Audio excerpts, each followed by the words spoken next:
Hi everybody, I am SN Chakravarti here. Good morning.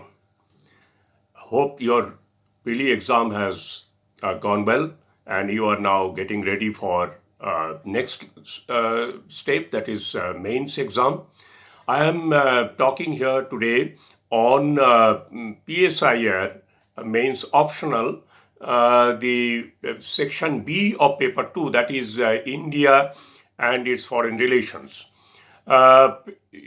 Always think that you have 3 months time, but it will pass much faster than what you think. So therefore, don't waste time and get ready. And you know that in this foreign relations paper, that is section B, though there are no static areas, but mostly you require a lot of contemporary references, citations, and therefore, updation on what is going on is important. And not only the information, their political significance, their political importance needs to be understood very clearly so that you can use them very productively in your answers.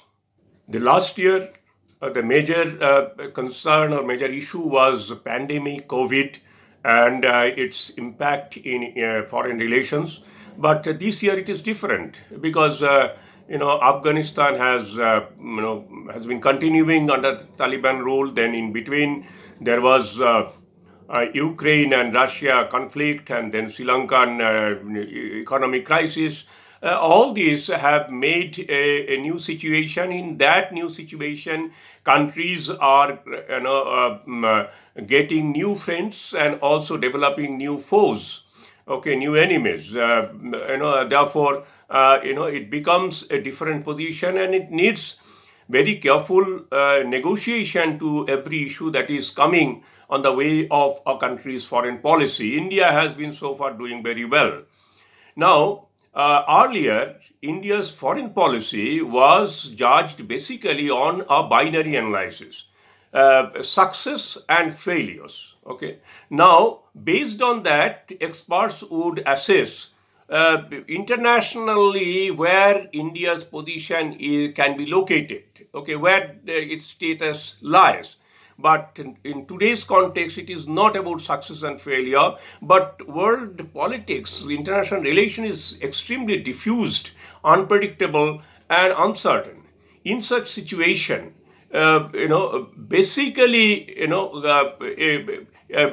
maneuvering through the road or opening up avenues to remain relevant is very important. And India has been doing it extremely well.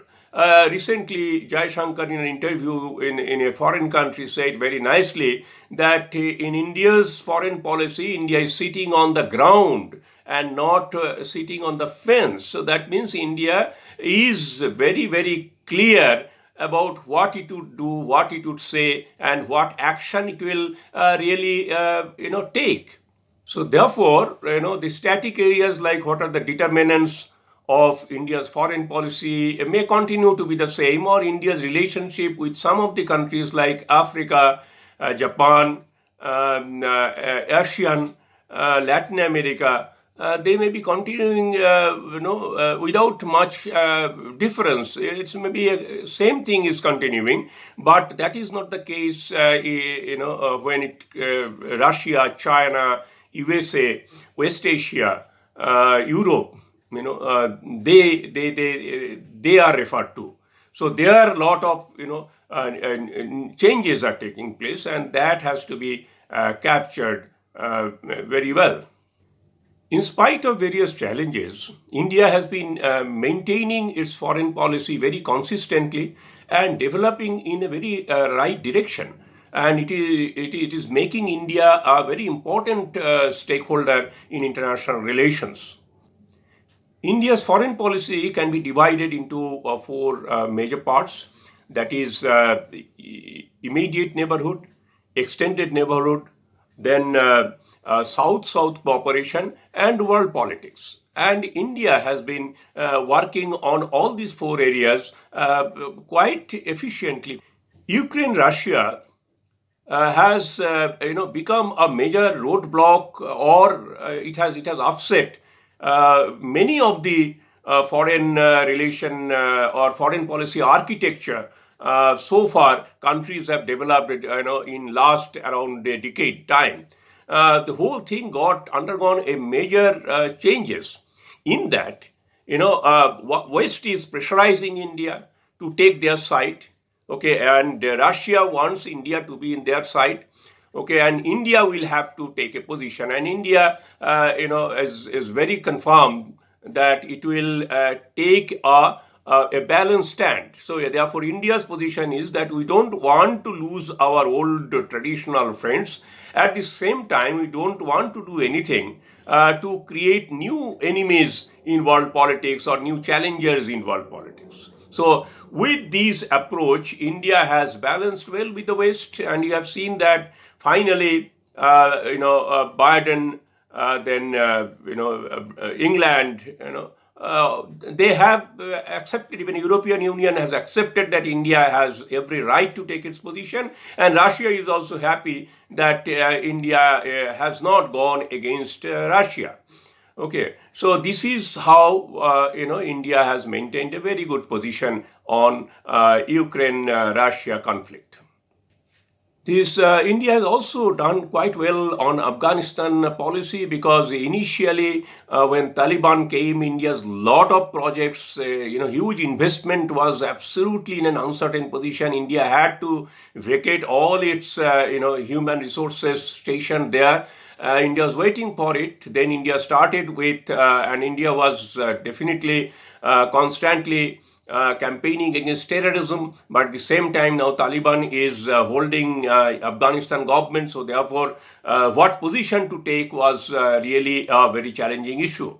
But India began very nicely with sending aids on humanitarian issue, that is humanitarian diplomacy, and then slowly India has established some connections. Recently India has opened up its consulate office in Kabul. Taliban has permitted for that, and Taliban leadership is now more interested than India to have very good relationship with India, and they are saying they are ready for all kind of negotiation and relationship with India, and that is very good, definitely for India to develop a good relations or make an entry point to West Asia. Regarding Sark, you all know that Sark has been going on in a very uncertain situation, and after Afghanistan and Pakistan, Sark is almost a kind of dead body. In that, India has not lost its connection with immediate neighbors. India has been in good relations with Nepal. Recently, the Prime Minister has visited Nepal. After a long break, India-Bangladesh train services around after 58 years, it has been resumed. That itself shows that India-Bangladesh is looking for more productive relations in future. As for Sri Lankan's economic crisis, India has gone all the way out to help out Sri Lanka by giving petrol, by sending food, by sending medicine, even by sending financial aid. So, and that way Sri Lanka has come much closer to India, and Sri Lanka even ready to see that Indian ports are used for various transportation of ships, and this is how it shows that Sri Lanka is coming closer. So that way India has been quite good in its immediate neighborhood policy. Only problem is that Pakistan, because Pakistan cannot be trusted so easily, though Pakistan has opened up the Pak-occupied Kashmir, that passage, to help India take its humanitarian aid to Afghanistan, but that may be under pressure and maybe a small diplomatic relaxation, but that is not good enough to really think about a very constructive relation with Pakistan. But India has been closely observing Pakistan's political development, and India otherwise is open for dialogue and negotiation. Recently, 118th meeting of India-Pakistan delegation and water distribution of the rivers, river water, that has taken place in India, and also in between there was another meeting in Pakistan. These all shows that wherever possible India is doing, that doesn't mean that India will fully trust Pakistan. As for extended neighborhood, India has been maintaining good relations with Central Asia, West Asia, and Arab states, then Islamic states in West Asia, and then Israel. And many of the delegations from these countries have visited India during pandemic, and recently India's high-level delegations are often visiting these countries and meeting them, having negotiation. That shows that though there are some structural constraints, there are some political problem which is coming from Ukraine-Russia conflict and other things, but still, West Asia and India's relation is not affected due to all this, and they are trying to reconstruct it, but a lot of uncertainties are there, and both the sides have been trying to see that what solutions can be brought out, to get a more sustainable solution, to the problem. And India's relations with ASEAN is good. It has not spoiled relationship in the Quad countries. India's relationship with Africa and Latin America that have been becoming better. So that way we can say that we can see that even India's extended neighborhood policy is going on very well. And as I said you that by taking a very consistent position, bold position, India has again reinforced its solidarity with the global South. And the countries in the global South are finding a voice in India's various speeches, negotiations, and comments.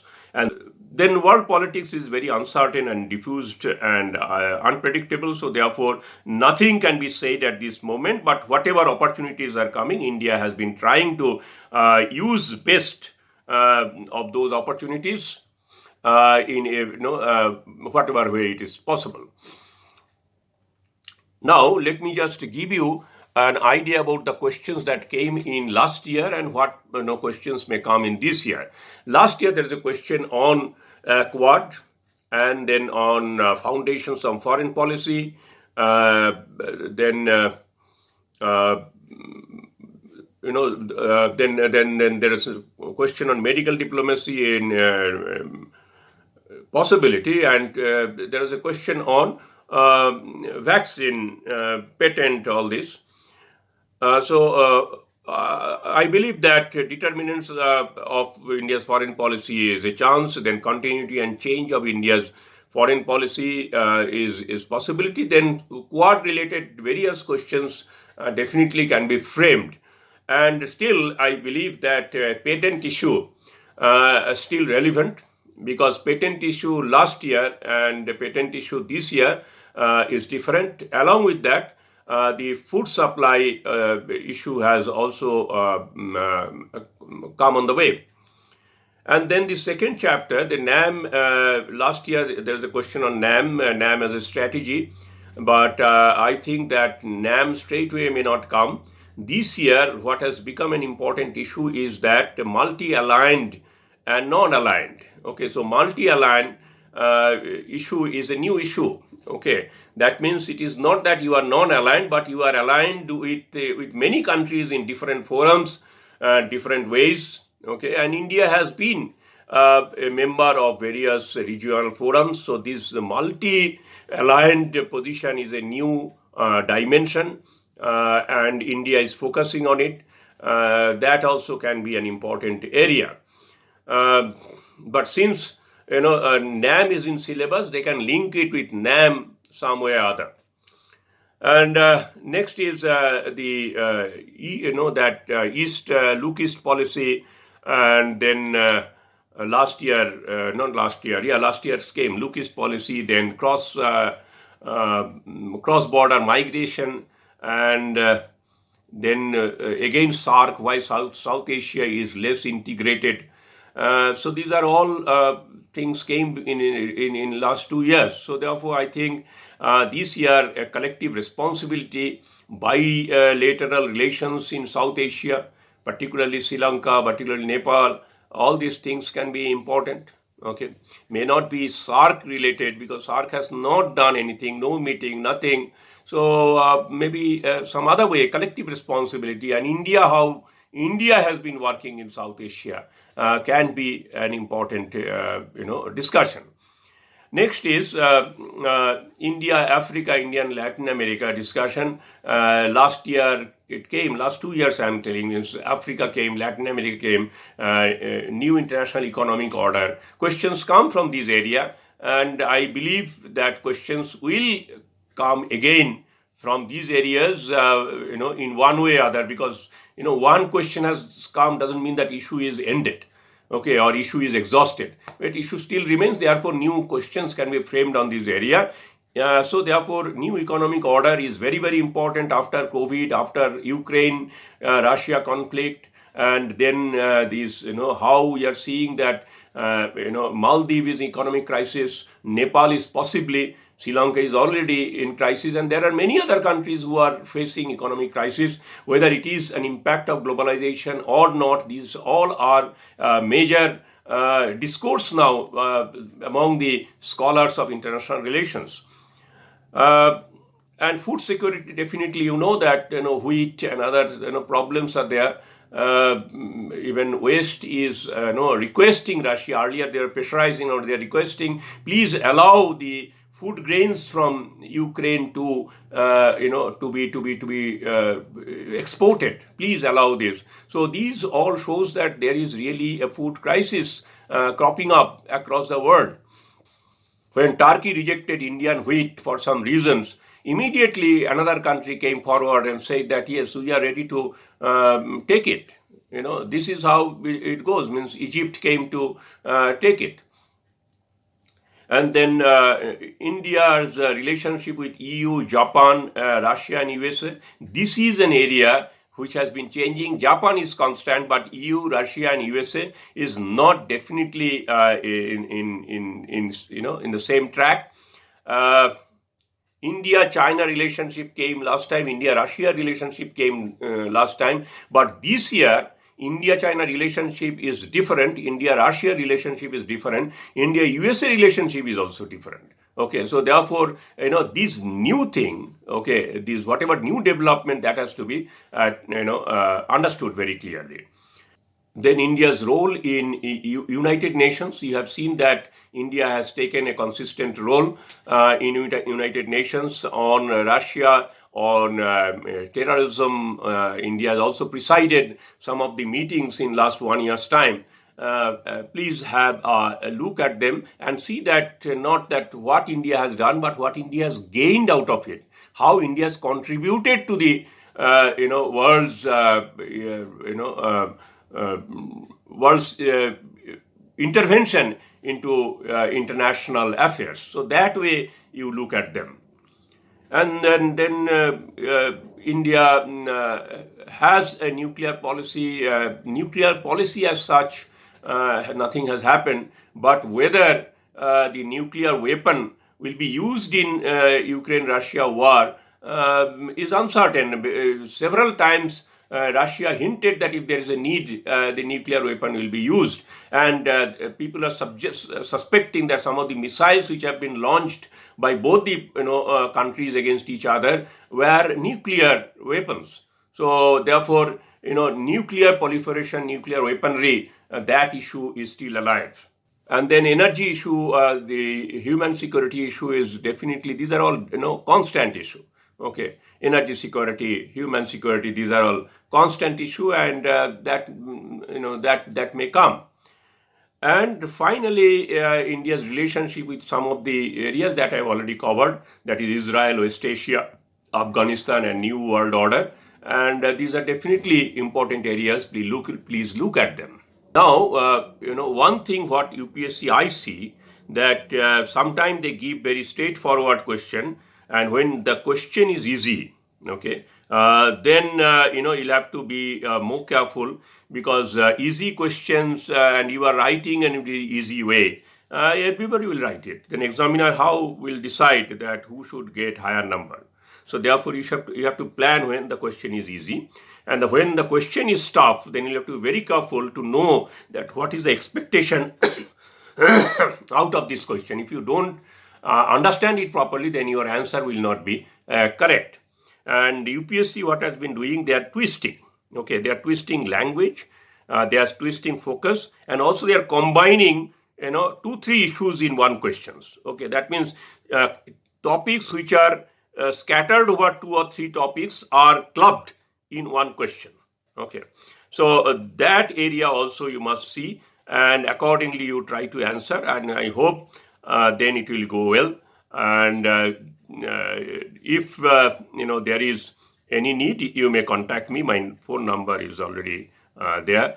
So thank you very much. All the best, and also see the videos on paper 1 of 2 sections, 2 separate videos, and also for comparative politics there is another video. You please see them, and if you like, please let me know that it has helped you. Thank you very much. All the best.